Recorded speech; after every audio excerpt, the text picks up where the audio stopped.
اور مسلمانوں کے پہلے خلیفہ راشد یار غار سیدنا ابو بکر کے بعد اس دنیا میں سب سے زیادہ فضیلت دوسرے خلیفہ راشد سیدنا عمر فاروق ہی کو حاصل ہے۔ نبی صلی اللہ علیہ وسلم نے ان کے بارے میں اس طرح دعا فرمائی تھی: اے اللہ، اسلام کو عمر کے ذریعے سے قوت اور عزت دے۔ ان کے زمانے میں اسلامی حکومت 22 لاکھ مربع میل رقبے تک پھیل گئی۔ بعض موقعوں پر ان کی تائید میں آیات نازل ہوئیں۔ ان کی خلافت کا زمانہ بہترین اسلامی حکومت کا زمانہ تھا۔ اتنے بڑے حکمران ہوتے ہوئے دوپہر کے وقت شہر سے باہر گرم زمین پر کوئی پتھر وغیرہ سر کے نیچے رکھ کر قیلولہ کر لیتے تھے۔ ان کے واقعات اس قدر حیرت انگیز ہیں کہ سننے والے دنگ رہ جاتے ہیں۔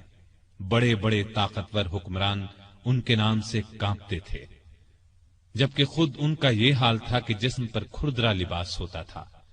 آپ یقیناً ان کی زندگی کے انوکھے اوراق پڑھنا پسند کریں گے، لیکن آج آپ پڑھنے کی بجائے سن کر دیکھیں، آپ کو ایک عجیب سا فرحت بخش احساس ہوگا۔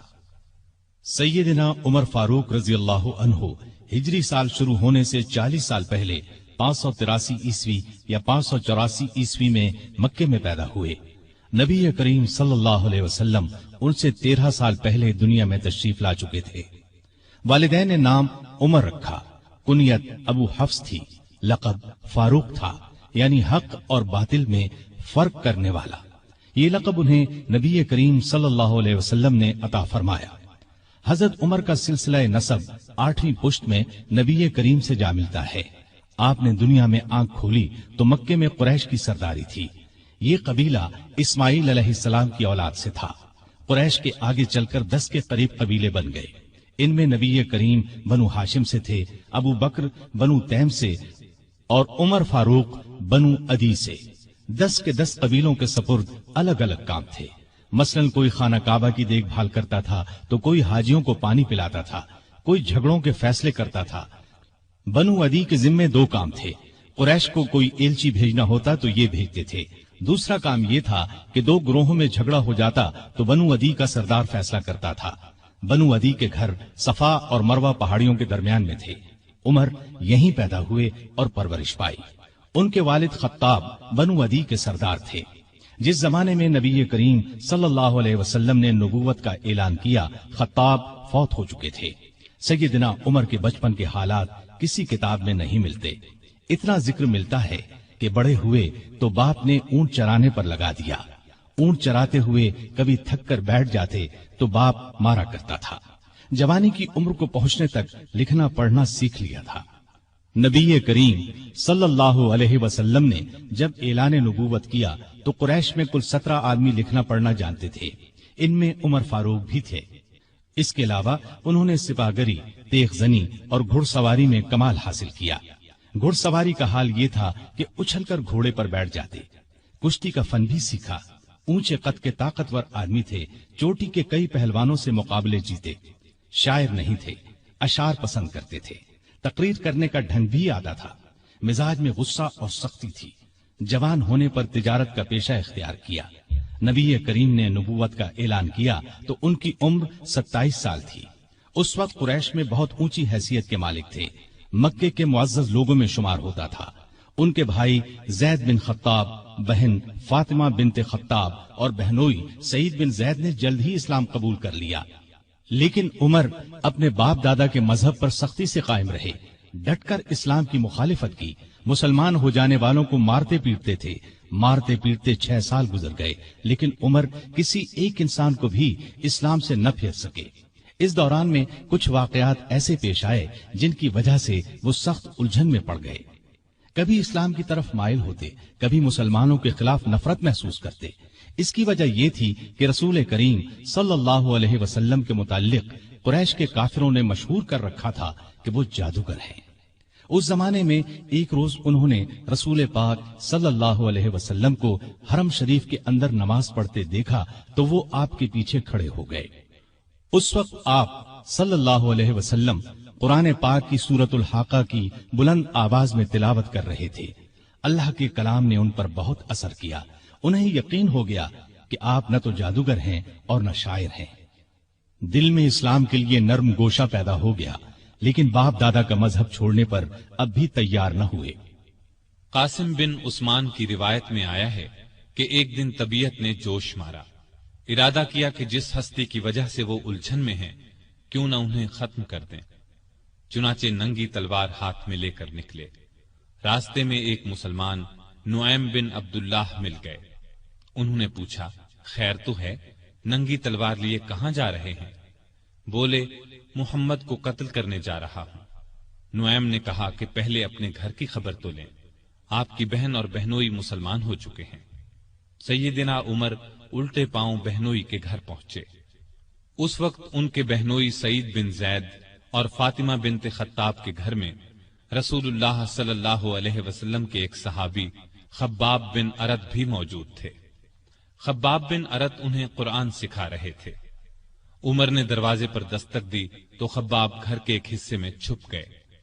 فاطمہ نے قرآن کے اوراق چھپا دیے، لیکن عمر تلاوت کی آواز سن چکے تھے۔ اندر پہنچ کر پوچھا، کیا پڑھ رہے تھے؟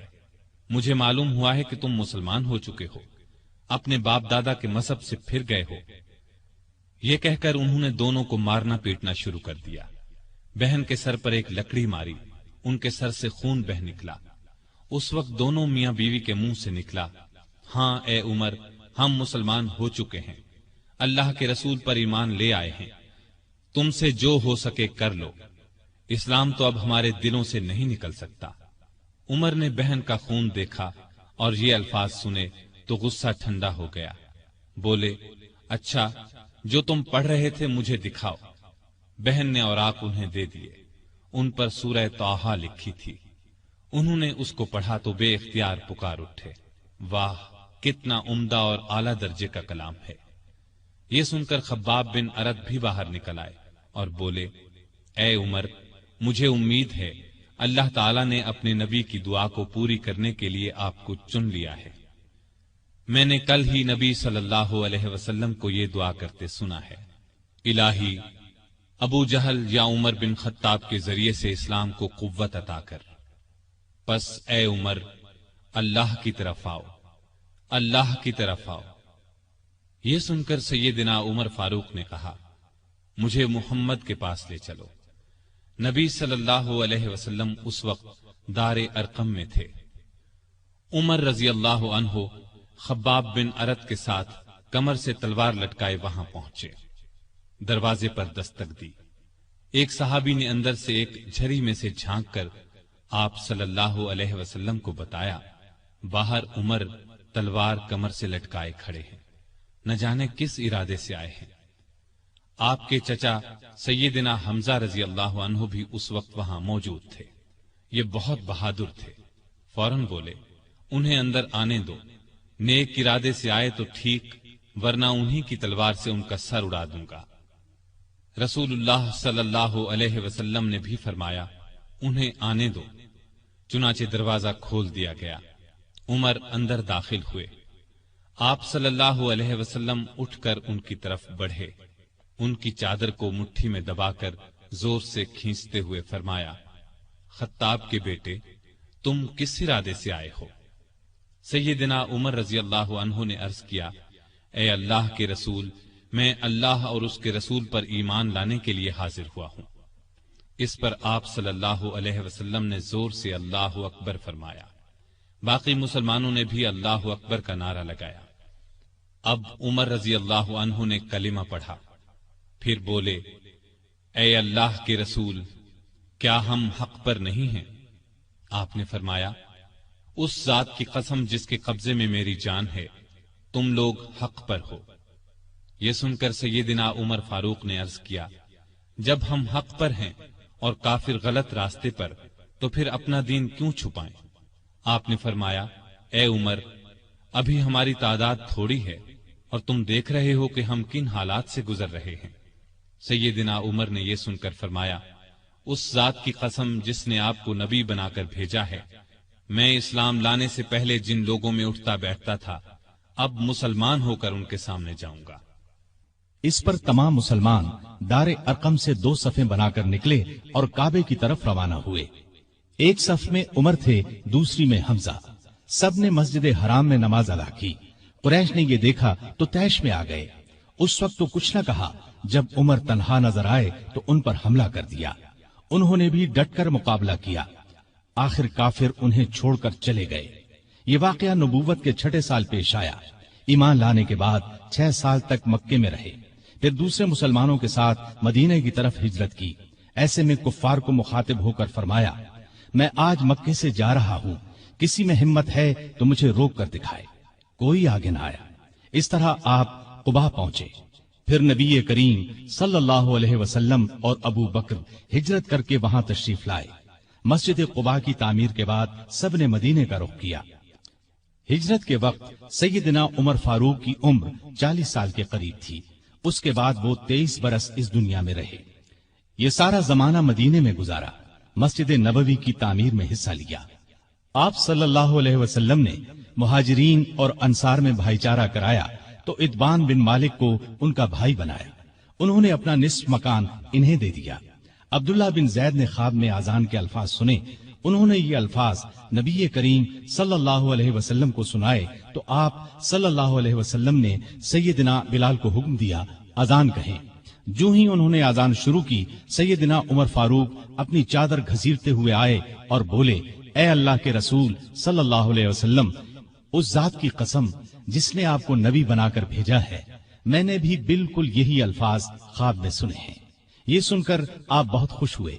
آج تک اذان انہی الفاظ میں دی جا رہی ہے اور قیامت تک دی جاتی رہے گی۔ ہجرت کے دوسرے سال بدر کی لڑائی پیش آئی۔ سیدنا عمر فاروق بھی اس غزوے میں شریک ہوئے۔ اس غزوے میں انہوں نے ایک نامی بہادر عاص بن ہشام کو قتل کیا۔ یہ رشتے میں ان کا ماموں تھا۔ اگلے سال احد کی لڑائی ہوئی۔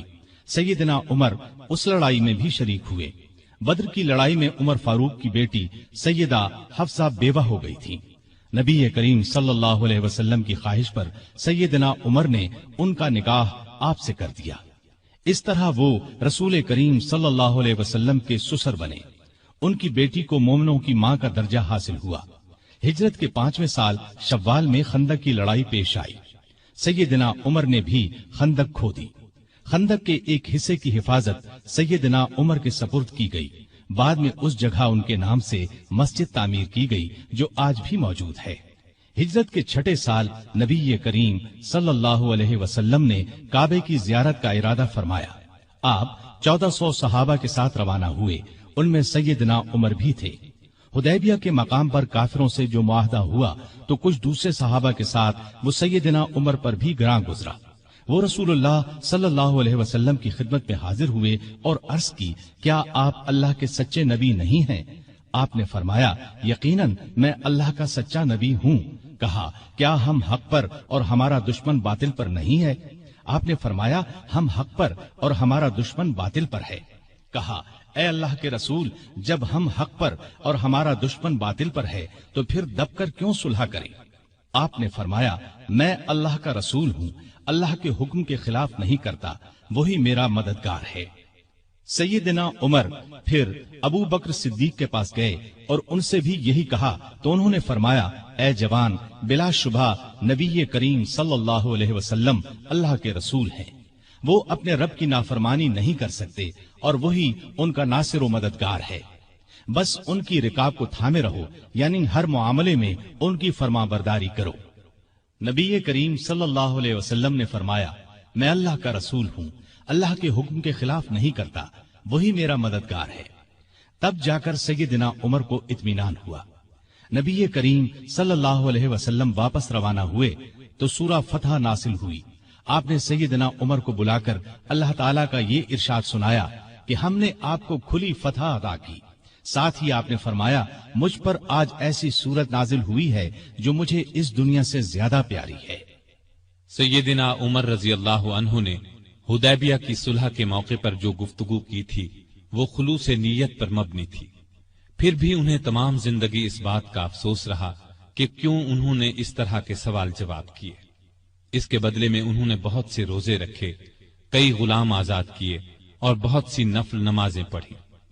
ہجرت کے 7ویں سال خیبر کی لڑائی ہوئی، اس میں بھی سیدنا عمر رضی اللہ عنہ شریک تھے۔